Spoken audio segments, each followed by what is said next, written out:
Mesdames et Messieurs,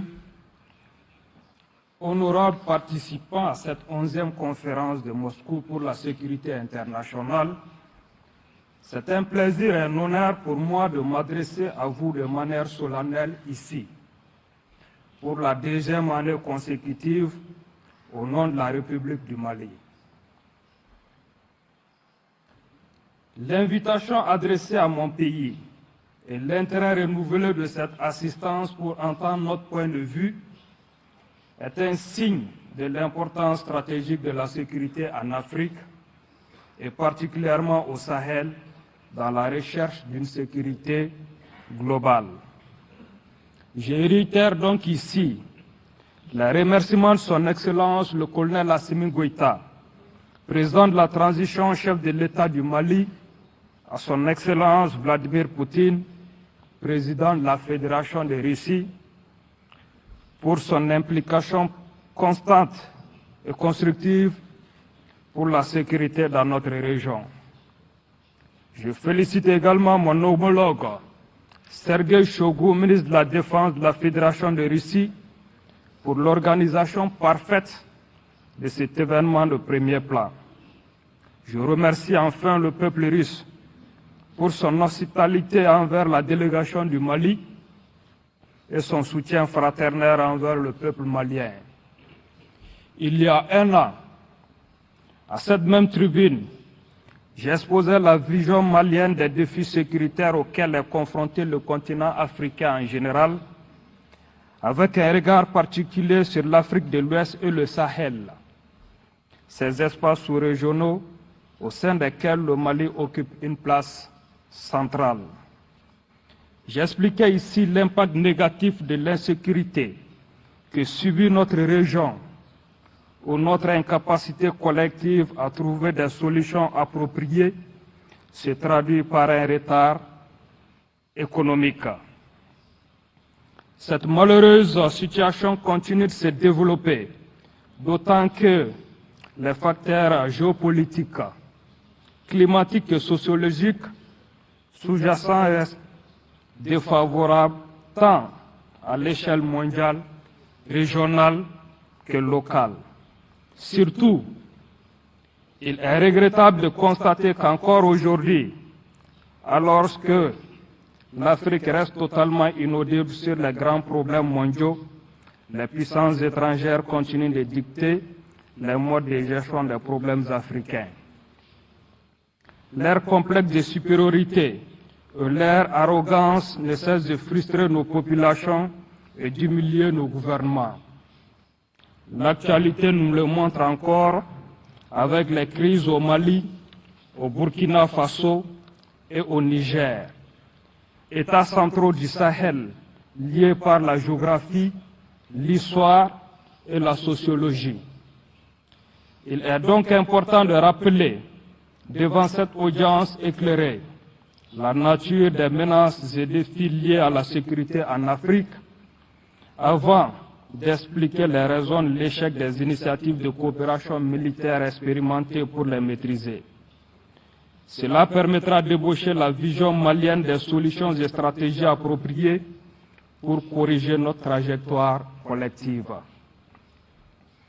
Quels sont les principaux défis sécuritaires du Sahel et de l'Afrique de l'Ouest? Notre région est confrontée à une violence d'une rare portée dans son histoire, qui se manifeste par des agissements de certains acteurs internes et externes que nous classons, selon leurs motivations, en groupes armés terroristes, groupes criminels transnationaux ou groupes hybrides à tendance sécessionniste. Ils ont tous en commun cette volonté d'encourager et d'instrumentaliser des crises de coexistence communautaire dont ils se nourrissent. Pour autant, ces phénomènes néfastes ne sont que des symptômes superficiels d'un mal dont la racine est bien plus profonde. Tout d'abord, nous devons reconnaître nos problèmes internes de gouvernance. Les jeunesses africaines se sentent marginalisées par des dirigeants qui ne leur ressemblent pas, qui ne vivent pas comme eux, qui ne comprennent ni leurs problèmes ni leurs aspirations. les politiques publiques mises en œuvre ne correspondent pas aux besoins des peuples et les élites sont en décalage croissant avec ce qu'elles sont censées représenter. Le fossé se creuse de jour en jour, les inégalités s'approfondissent en continu.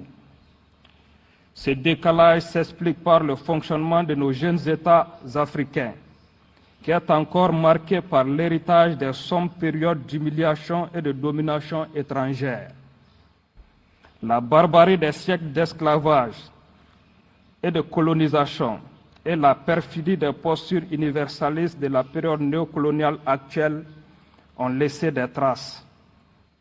Sous prétexte de politiques libérales d'ajustement structurel, les systèmes éducatifs africains ont été détruits et les systèmes de sécurité ont été désarmés par l'ancien maître, désormais reconverti en partenaire stratégique. Ce même partenaire stratégique, qu'il agisse seul ou en bande organisée, continue de renforcer sa domination et entretenir la dépendance. Toujours disposé à donner des leçons d'humanité, il s'appuie sur des leaders qu'il manipule pour ses intérêts, souvent liés à l'exploitation des ressources naturelles.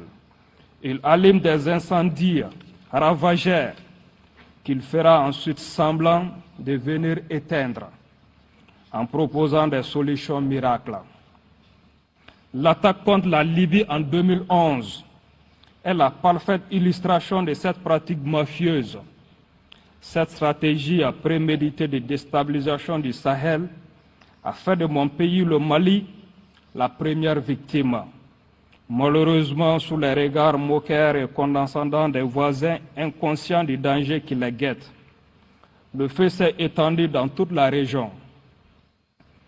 Et les pyromanes se sont déguisés en pompiers, célébrés comme des sauveurs. Nous vivons encore aujourd'hui les conséquences de cette tragédie. La destruction du tissu social et du vivre ensemble dans notre espace obéit donc à des dynamiques et des influences externes qui exploitent les failles et faiblesses internes à nos sociétés.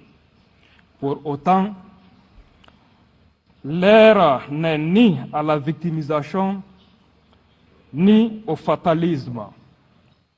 Il s'agit plutôt de faire un diagnostic éclairé et lucide des raisons de l'échec des stratégies actuelles. Pour affronter ces défis, les pays africains ont peu de chances de réussir tant qu'ils avancent en rang dispersé. Leurs stratégies politiques et sécuritaires sont souvent imposées de l'extérieur et on observe une ingérence permanente dans toutes leurs décisions. Cette tendance risque de s'aggraver avec l'importation de la confrontation des grandes puissances sur notre continent dans le cadre d'une nouvelle guerre froide.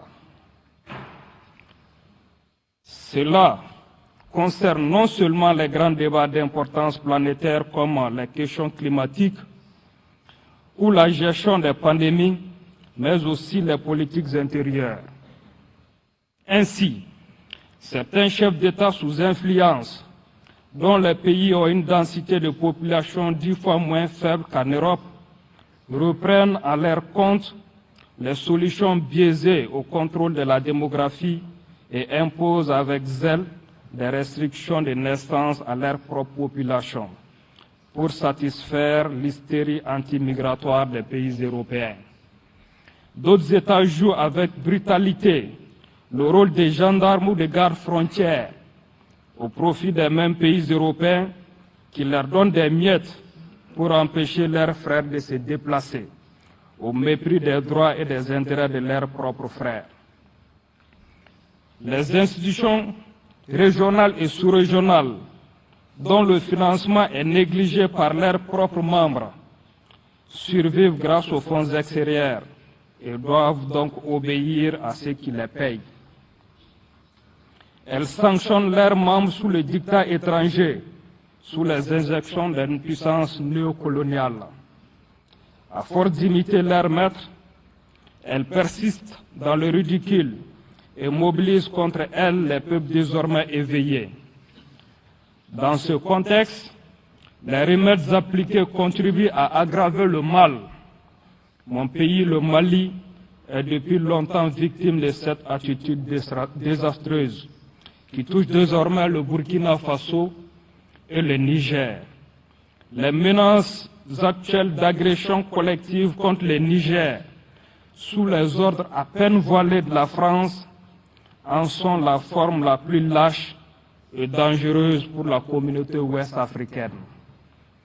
Maintenant, le plus important est de se demander ce qui peut être fait pour changer l'ordre déstabilisateur et prédateur qui entretient cette situation défavorable aux intérêts des Africains. Notre monde en pleine mutation est marqué par la remise en cause progressive des règles qui ont prévalu dans la conduite des relations internationales depuis la fin de la Seconde Guerre mondiale. Règles qui ont toujours été déséquilibrées, mais dont la nature injuste se renforce depuis la fin de la guerre froide.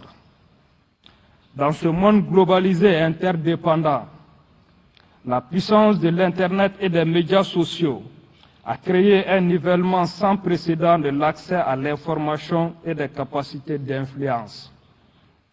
Les peuples africains, jeunes et dynamiques, disposant d'un accès aux mêmes technologies de l'information que les autres, sont désormais conscients de leurs forces et de leurs atouts face à la domination et l'injustice.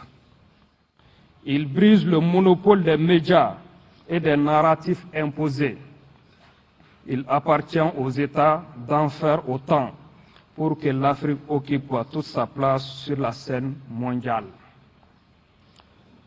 La seule solution pour les Africains est de faire une politique réellement africaine, concertée, fondée sur les réalités et les besoins des peuples africains. Cela nous demande d'avoir le courage de défendre nos intérêts, surtout lorsque ceux-ci sont opposés aux intérêts des puissances extérieures à l'Afrique. Si la sécurité de nos populations est une priorité, nous devons consentir l'effort financier nécessaire sans entendre l'impulsion des bailleurs de fonds. C'est le choix qu'a fait le Mali, malgré ses ressources limitées. Le gouvernement malien a également fait le choix courageux et lucide de changer sa stratégie sécuritaire après avoir fait le constat réaliste de l'échec des stratégies imposées, caractérisé par le déploiement de dizaines de milliers de militaires étrangers sans impact positif pour les populations. Notre peuple a décidé de reprendre son destin en main et de construire son autonomie avec des partenaires plus fiables, plus sincères, dont les intérêts sont transparents et clairement exprimés dans le cadre d'une relation gagnant-gagnant. C'est donc le lieu pour moi de remercier chaleureusement la Fédération de Russie pour sa coopération solide et efficace. Le monde entier en voit les résultats spectaculaires. Les progrès dans le domaine sécuritaire ont permis de faire progresser le processus de refondation de l'État, avec l'adoption de la nouvelle constitution par 97% des Maliens et des élections prévues dans quelques mois pour mettre fin à la transition. Jugé inquiétant pour une certaine classe dirigeante mondiale, le combat du Mali pour sa dignité et sa liberté est pris en exemple par tous les peuples du Sahel, d'Afrique de l'Ouest et de l'Afrique entière. Pour conclure, ce que le Mali a fait à sa modeste échelle, les pays africains peuvent le faire en grand, ensemble. Nul ne pourra y résister, ni de l'intérieur, ni de l'extérieur. Les peuples l'ont compris, il reste aux dirigeants de suivre leur exemple.